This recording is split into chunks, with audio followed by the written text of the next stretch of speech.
The original Toy Story movie exists in 3 different universes, and the one that you may have seen may have not even been the original Universe A Toy Story. What the heck am I even talking about? Well, let me tell you my life for the last 2 weeks. So after owning it for 5 years, I finally started using my VR headset, and I just went down the rabbit hole of VR. I started looking at 360 videos and also playing some VR games, as well as thinking about watching 3D movies on my VR headset, without the sunglasses and all that bull crap. So immediately I remembered, hey, Toy Story did a 3D release. They had Toy Story 1 and 2 before Toy Story 3. I saw it in theaters. It was fantastic. And I wanted to look into it and see if I could watch it on my VR headset. And sure enough, I can. And before I even watched the film, I thought to myself, wait a second, with a 3D animated movie, do they re-render the entire movie so that way you can get the 3D depth? It just seems like it would make a lot of sense, right? And what I learned is that most movies don't do that. You get it! We both have layers. But upon a simple Google search, I found out that Toy Story 1 and 2 did, in fact, re-render the entire movie just to do the stereoscopic 3D. Not only that, but I also found out that the Toy Story has actually been rendered 3 separate times. There was once for the theatrical, another time for the DVD, and then another time again for the stereoscopic 3D. But I am completely flabbergasted by this because Toy Story is ancient. It's 1995. It's literally the first 3D animated movie. How the heck are you re-rendering this crusty old movie? Are you going back to the original hardware? Because I think all of us know trying to run any sort of software on new technology oftentimes doesn't want to work, right? Try to run the Sim CD-ROM on your computer, for example. You're not in good luck.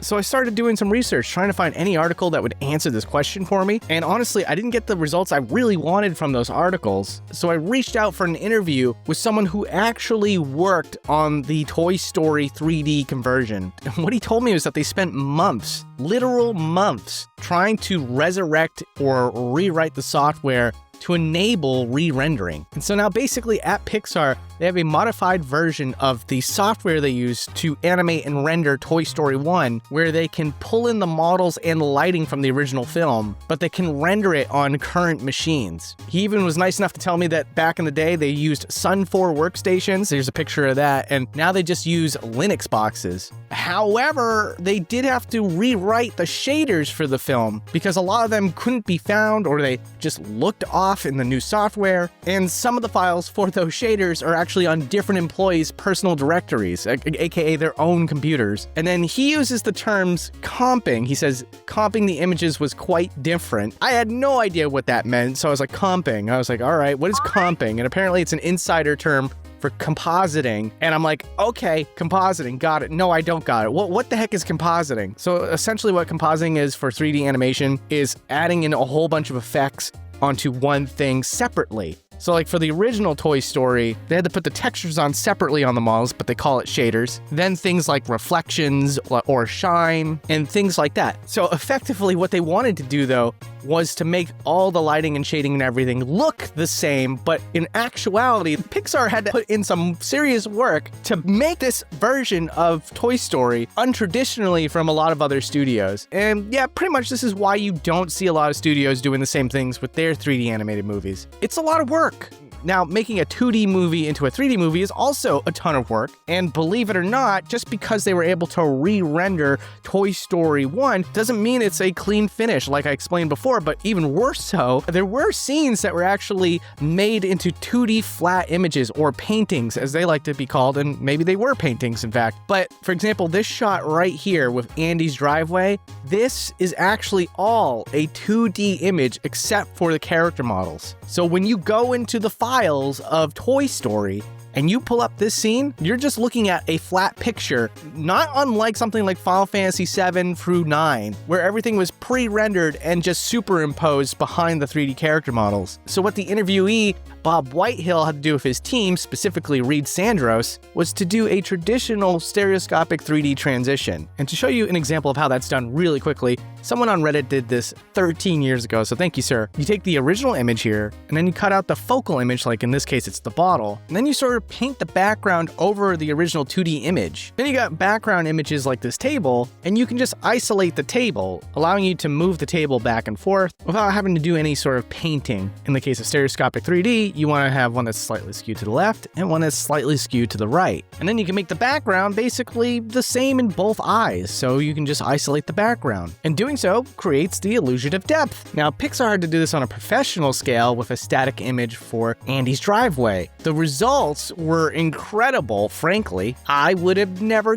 ever guessed that this wasn't just a re-render of a 3D environment. Now, Bob Whitehill couldn't give any more specific examples, but he does state that there were several scenes that needed to be touched up in this way, and that on top of what I've just described to you, they also would use compositing tools to make these layers as well. He still wanted to make it clear that if you go the route of re-rendering an entire movie, the 3D in that film will look brilliant. And what's funny too is that I happily watched this film in 3D just to see the difference. And there are moments, like for example, the claw machine with the aliens here, you can just see like the spherical depth of their eyes and stuff like that. It looks great. But what's really funny though is that I did notice that there was a lot of scenes that didn't just straight up feel like, oh, it's just another camera, because the depth of like the backgrounds and stuff like that, they didn't really look consistent. And so I was curious about like, what the heck is going on here? Like, is it just how it is? Or was there something more involved? And believe it or not, the folks at Pixar had a whole core philosophy behind even doing this process with 2 cameras. They still, at the end of the day, had 3 core philosophies to making the 3D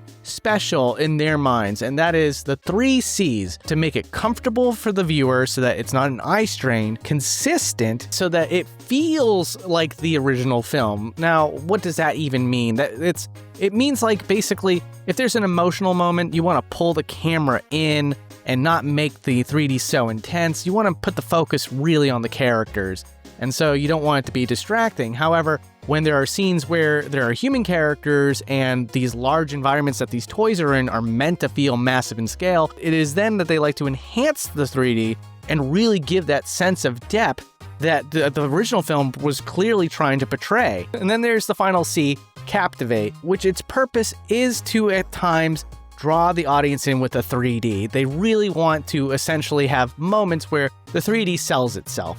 So with the 3 C's in mind, there's a ton of tweaking outside of all the things we already discussed that basically makes Toy Story a heavily curated 3D experience, which yes, does mean that the fully re-rendered models aren't always fully utilized throughout the entire film, but you can see the absolute genius of this technique in one of Bob Whitehill's favorite scenes, as he mentions in my interview, where Woody is sticking his hands out of the milk crate. That sophistication to the 3D is a really difficult task to do by converting a mono image to a stereo image. And so with that all in mind, it's kind of amazing to think that a movie exists as a 2D image exclusively. Even when you convert mono images to stereoscopic 3D, there's not anything new there. You can't see something from, let's say, 1995 in a lot of films, and then see something entirely new just because you converted it to 3D. Toy Story is an exception to this rule, and I just find that to be incredibly fascinating. But also,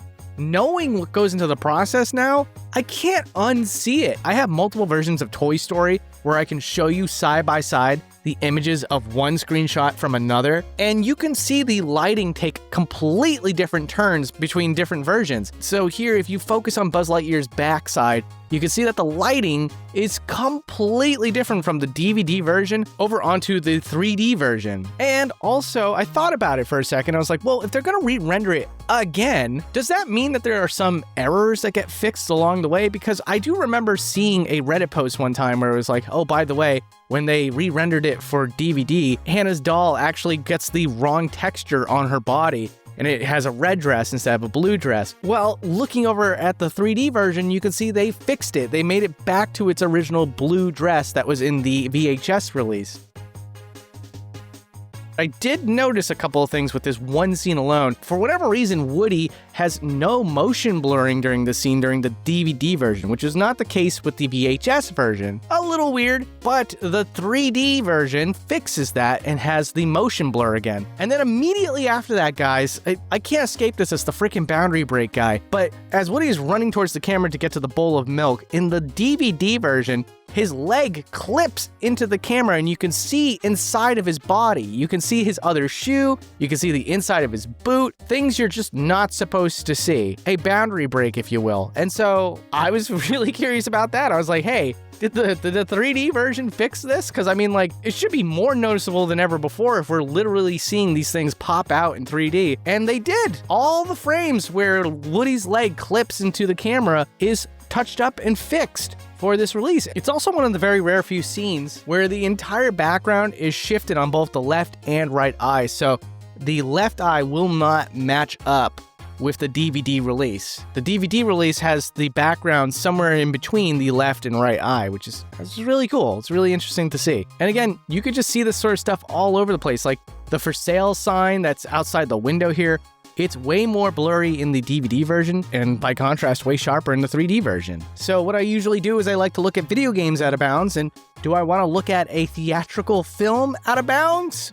Yes, I do. So here we go. In the scene where Woody is talking to Buzz and tells him to look behind him, if you look at his arms, it's sort of like the film's A pose. The upper part of his arms are a little more horizontal, and his forearms are pointing straight downward. In many scenes where Buzz Lightyear is talking with Woody, you can actually see that Woody is clipping into the ground so that him and Buzz can look a little more level with each other when they're talking. Obviously, they still want Woody to look a little bit taller than Buzz, but still not so much so where he's towering over the other toy. The folks at Pixar call this technique trenching. This is in reference to the actor Alan Ladd. All the leading ladies that he would usually act with were way taller than him, so to fix this, they would have the leading ladies walk in a trench to be a little more eye level with them. This scene where the army men jump off of the staircase has two separate models for all the army men. The ones that jump off of the staircase are actually a completely separate model because their parachutes can't open. So as soon as they're off camera, they get shoved underneath the staircase, and then the camera points at the other models that will open up their parachutes. In this scene where Woody and Buzz Lightyear are talking about falling with style, the characters are actually only moving about 5 miles an hour, so it didn't seem all that fast. So what the animators did is that they rendered a camera zipping down the street and then simply had that 3D movie playing behind the characters, basically green screening them. And one last really interesting fact is that the animators go through the process of doing all the body movements first for any given scene. They have a philosophy over there at Pixar that if the characters look like they're saying their lines without any facial movement, then they've done their job well. So they like to focus on that first, but then after that they start animating the faces. And to do that, they actually have a function in the program that locks the camera to the characters' noses, and then they're able to animate just the face, and so that no matter where the character is moving in the scene, the animator can always see what the face is doing without having to jump around to catch it from frame to frame. Another neat little fact is that Buzz Lightyear and Woody's face actually had clay sculptures that were scanned into the computer. Now, this wasn't done for all the models of Toy Story, but in a few instances like this, the animators would draw on the lines of the face, and then the computer would be able to read those lines and make it into a 3D model. Also, Andy's room is not fully modeled at all times. For example, this scene with Woody in front of Andy's bed, the rest of Andy's room is completely gutted out, and all that you can see out of bounds is Andy's walls, complete with the door and windows, but no wall furnishings whatsoever. Last little tidbits I'll share here is that Bob Whitehill did say that the original Toy Story took 4 hours to render one frame of the entire film. And it also took many, many Sun 4 workstations to do that, whereas for each frame on the re-render, it was only 2 to 4 minutes. It's amazing what technology can do in such a short amount of time. Well, hey, thank you so much for watching. If you're a regular viewer, let me know what you thought about me doing a movie for once. I thought this was a ton of fun. Thank you to Bob Whitehill for doing the interview. If you want to read the full interview and support me as a creator, I'll throw the entire interview on Patreon. But the last thing I'll mention from the interview is that he hopes that all of you see Elio, the latest Pixar movie, which will also be in 3D this summer. Thank you to everybody, and have yourselves a great day.